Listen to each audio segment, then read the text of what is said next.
अखेर संपूर्ण महाराष्ट्रासाठी धोक्याची घंटा निर्माण झाली. हवामान खात्याने दिलेल्या या महत्त्वाच्या सूचनेमुळे देशात महाराष्ट्रात पुढील 72 तासामध्ये तुफान होणार. अतिवृष्टी गेल्या 100 वर्षामध्ये पडला नाही असा तुफान पाऊस पुढील 72 वर्षात महाराष्ट्रामध्ये होणार. सर्वांनाच महाराष्ट्रामध्ये राहणाऱ्या प्रत्येकाला लागली काळजी. नेमकं हवामान विभागाने कोणती दिली अपडेट, कोणकोणत्या जिल्ह्यामध्ये होणार असा तुफान अतिवृष्टी पाऊस, सगळी धरणं ओसंडून वाहणार. आताच अमेरिकेने दिला महत्त्वाचा इशारा. अमेरिकेने आता थेट सॅटेलाईटचे फोटो काढून महाराष्ट्र सरकारला, भारत सरकारला पाठवले आणि सध्या महाराष्ट्रावरती प्रचंड मोठे ढगांचं सावट आणि त्यामुळे गेल्या 100 वर्षात झाला नाही असा प्रचंड मोठा पाऊस राज्यात होणार असल्याची बातमी. आणि तात्काळ लगेचच महाराष्ट्राच्या मंत्रिमंडळाची बैठक. सरकारने उचललं मोठं पाऊल. महाराष्ट्रामध्ये या गोष्टीची सगळीकडे चर्चा. राज्यातील जवळजवळ 12 कोटी जनतेला प्रचंड मोठा हा धोका. तेव्हा पावसासंबंधीची ही सगळ्यात मोठी अपडेट. हवामान विभागाने नेमका कोणत्या जिल्ह्यात पुढील 72 तासामध्ये सगळ्यात मोठी गोष्ट घडणार, शेतकऱ्यांना देखील सगळ्यात मोठी हादरवून टाकणारी आणि पुढील 72 तासामध्ये सगळी शेतकऱ्यांची, महाराष्ट्रातील सगळी कामं होणार बंद. जणू काही महाराष्ट्रच पडतोय बंद अशा प्रकारची स्थिती पुढील काही तासामध्ये महाराष्ट्राच्या काही भागात होणार असून यामुळे सध्या शेतकऱ्यांची तर झोप उडालीच आहे, मग सरकारची देखील झोप उडाली असून राज्यामध्ये आता कोणती योजना आखायची, नेमकं काय करायचं, अमेरिकेने कोणता दिला इशारा, कोणत्याही सॅटेलाईटचे फोटो, कसा पडणार पाऊस, आता आपण पुढच्या 2 मिनिटांमध्ये ही बातमी जाणून घेऊया. राज्यातील कोणकोणत्या जिल्ह्यांना कसं आहे धोका. हा 100 वर्षातला सगळ्यात मोठा पाऊस महाराष्ट्रावरती. बंगालच्या उपसागरासह अरबी समुद्रामध्ये प्रचंड काळे प्रमाणाचे ढग निर्माण झाले असून त्याचा आता महाराष्ट्राला प्रचंड मोठा धोका वाढला आहे. तेव्हा पुढच्या 2 मिनिटांमध्ये आपण जाणून घेऊया नेमकं काय घडतंय. नमस्कार शेतकरी मित्रांनो, महाराष्ट्रातील तमाम नागरिकांनो, जर तुम्ही महाराष्ट्रात शेती करत असाल तर पुढील 3 मिनिटे तुमचे आयुष्य आणि तुमचे पीक वाचवण्यासाठी सर्वात महत्त्वाची ठरणार आहेत. हवामान खात्याने, IMDने नुकताच एक असा इशारा दिलाय ज्यामुळे संपूर्ण राज्याची झोप उडाली आहे. 100 वर्षातील सर्वात मोठं हवामान संकट महाराष्ट्राच्या उंबरठ्यावर येऊन ठेवलंय. यामुळे राज्यासह देशाला मोठा हादरा. महाराष्ट्रातील या जिल्ह्यांना, या धरणांना मोठा हादरा बसण्याची शक्यता आहे. संकट महाराष्ट्राच्या पूर्ण उंबरठ्यावरती आहे. अरबी समुद्राच्या मार्गे, बंगालच्या उपसागराच्या मार्गे हे दोन्ही संकट आता महाराष्ट्रावरती येऊन पोहोचलंय.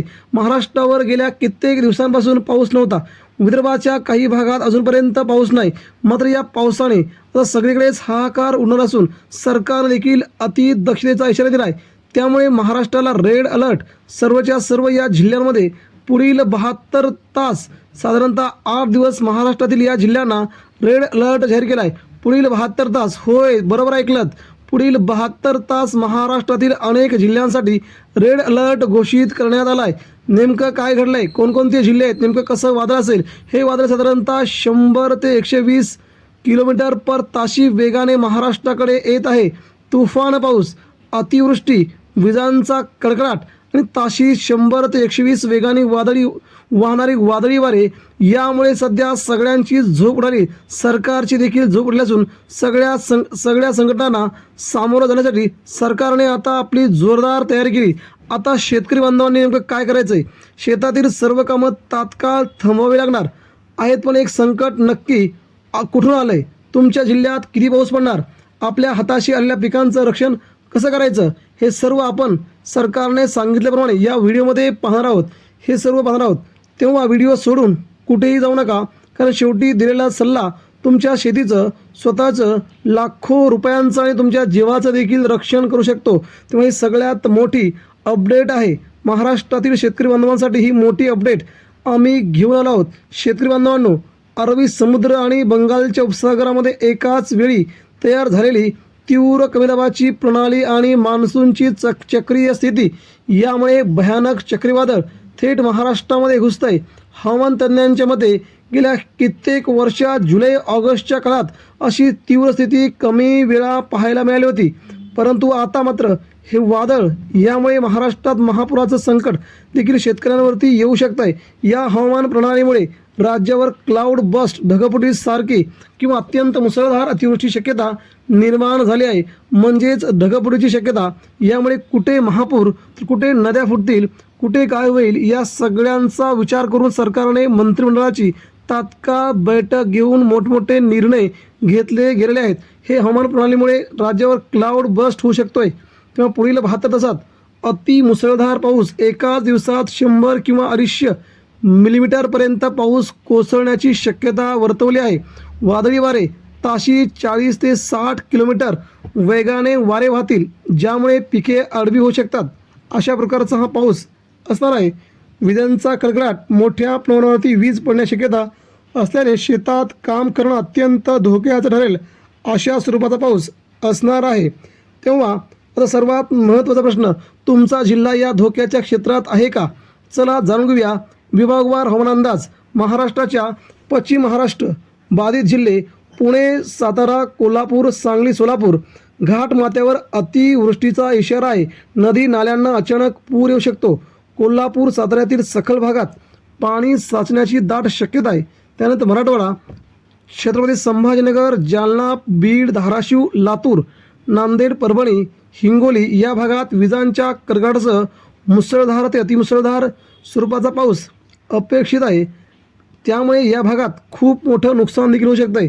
विदर्भ, नागपूर, अमरावती, यवतमाळ, चंद्रपूर, गडचिरोली, अकोला, बुलढाणा विदर्भात काही ठिकाणी मुसळधार पावसाचा रेड अलर्ट देण्यात आला आहे.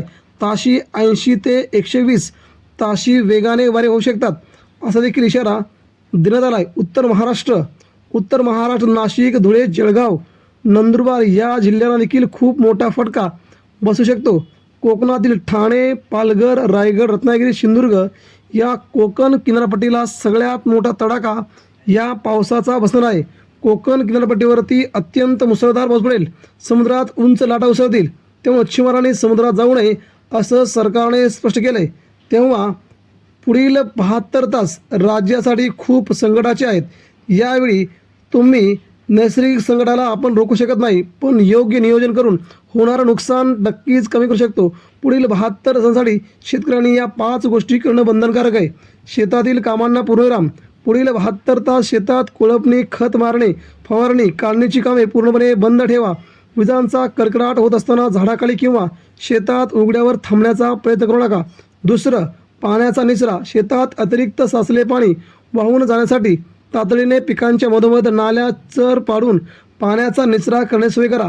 पाण्याचा साचलेला मुळांना रुकवू शकतो, त्यामुळे झाडे देखील पडू शकतात.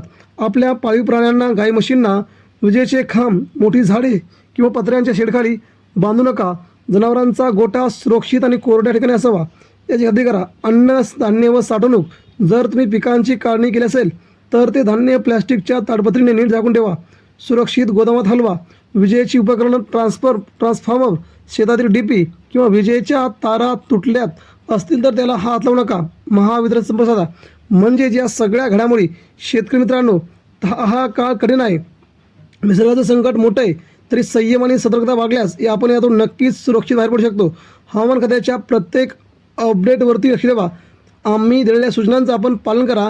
हीच आपल्याकडे सगळ्यात मोठी माहिती आहे. तेव्हा पुढील 72 तास राज्यातील शेतकरी बांधवांनी आपली कामे बाजूला ठेवून महाराष्ट्र सरकारने आणि हवामान विभागाने दिलेल्या सूचनानुसार याची सगळी माहिती घेऊन संपूर्णपणे कार्यवाही करायची आहे, काळजी घ्यायची आहे. कारण की महाराष्ट्राच्या पूर्व भागातून, बंगालच्या उपसागरातून आणि पश्चिम भागातून, अरबी समुद्रातून प्रचंड मोठं चक्रीवादळ महाराष्ट्राच्या दिशेनं साधारणतः 21 ते 27 जुलैच्या दरम्यान राज्यावरती येऊ शकतं असा हवामान विभागाने मोठा निर्णय दिला आहे. त्यामुळे आपण देखील याची काळजी घ्यावी अशी तुम्हाला नम्र विनंती. नक्कीच भेटूया पुन्हा नवीन एका अपडेटसह. तोपर्यंत धन्यवाद.